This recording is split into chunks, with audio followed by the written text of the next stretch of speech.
Ever picked up a pattern that is clearly marked as easy, but of course found it so not easy when you went home and tried to sew it up? Yes, every beginner sewer comes across this problem in why are they called easy if they're not so easy? So in this video, I want to show you my unique way of sort of assessing sewing patterns to know whether they're easy or difficult for you, where you are in your sewing.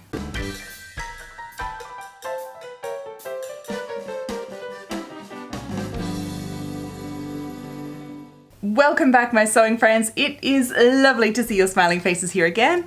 If we are just meeting for the first time, welcome. My name is Evelyn Wood and I'm the creator of VintageSewingSchool.com, and here on this channel we do everything vintage sewing skills to help our modern day sewing so you can get better at sewing garments. So if it sounds like what you're interested in, do hit the subscribe button down below so YouTube knows that you would like to see all of my future videos. What we are talking about today is the fact that I don't know how often, I remember this all the time when I started sewing, that the pattern would be called easy and then you get home and start trying to sew it and it is clearly not so easy because it turns into a giant mess and disaster. We've all had this happen, right? Guess how I know. So let me walk you through a few steps. This is quite a unique sort of way that I look at patterns to know whether it's easy or hard for you at your sewing level, because it all really depends on what you have already sewn, the skills that you already know. Because if you don't know them, they're going to be hard. You have to learn them. But if you know them already, it's easy. Let me explain this though, of course. So the first thing I look at is how many things does the pattern have, or the design. So what do I mean by this? By how many things does it have? I mean, how many skills or design elements or things that you have to kind of individually know. Think about it like individual skills or a set of things that you need to know how to do. So let's, what are some of the things that, we'll come back to giving specifics in a minute.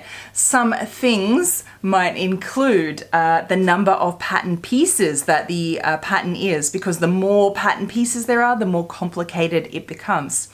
The fabric used, is it an easy fabric or difficult fabric? Does it have a zip? Does it have a waistband? Does it have a facing?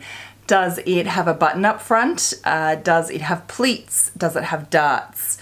Is there pockets, belt loops, plackets, set-in sleeves? I think you get the idea.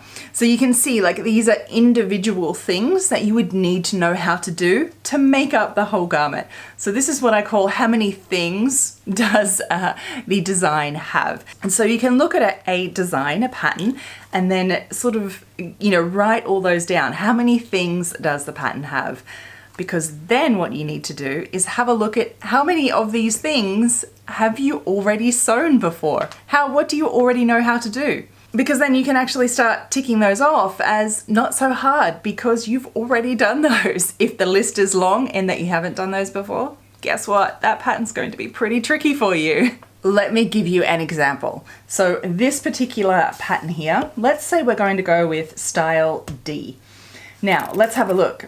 We have 5 pattern pieces in D, but if you look closely, obviously there is a lot of seams going on here. 1, 2, 3, 4, 5, 6, 7, 8. So there's 8 seams all through the skirt just to begin with. So I would actually class that as another sort of thing, because that is a lot of sewing just to get this done. We have this trim to do, so there'll be top stitching to do in this trim. There is a side zip to do. And when we look close inside, this actually has a facing here as well. And now if we look at fabric choices, it is telling us denim, corduroy, chamoose, chalet, crepe, satin back crepe. So there's a combination here. So this could be in a difficult fabric or an easy fabric. So if you choose crepe, that'll be pretty hard to sew with. If you choose a cotton or a light denim, that'll probably be a lot easier.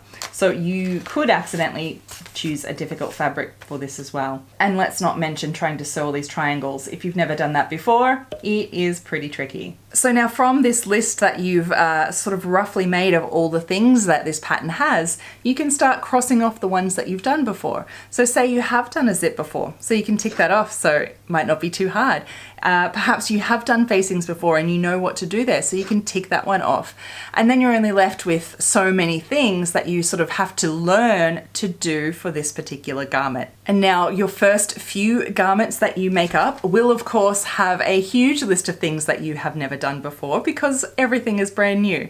So that is just a given. But once you've made up a few pieces, what I suggest is that each time you look at just adding 1 or 2 more things onto what you have done already, just so you can really focus on just the individual skills that you need and just doing one at a time, so that you see more success and you're not diving into the deep end too much, that is just too much all at one time to try and have to learn to get it done, because it always works out better when we see those small successes, and it's just new skill after new skill, because sewing is really just a bunch of small little skills like we just talked about, all put together make up a garment, and it's just then choosing the ones appropriate for you at your skill level, what you have already done before. So I told you this is quite a unique way that I look at it. And if this has really been quite eye-opening for you, I invite you to come join me at Vintage Sewing School, because it is our monthly sewing school where every month there's new content. You have access to a whole library of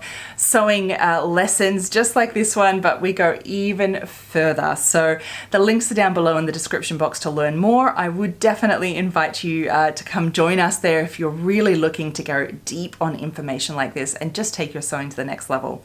So I hope this has given you new insight. I would love to know in the comments below. Tell me, have you ever heard this before? Or have you looked at particular patterns this way in Are They Easy or Hard? I would love to know. If you have any other further tips for us on this, leave those comments down below too, because we all love learning from each other.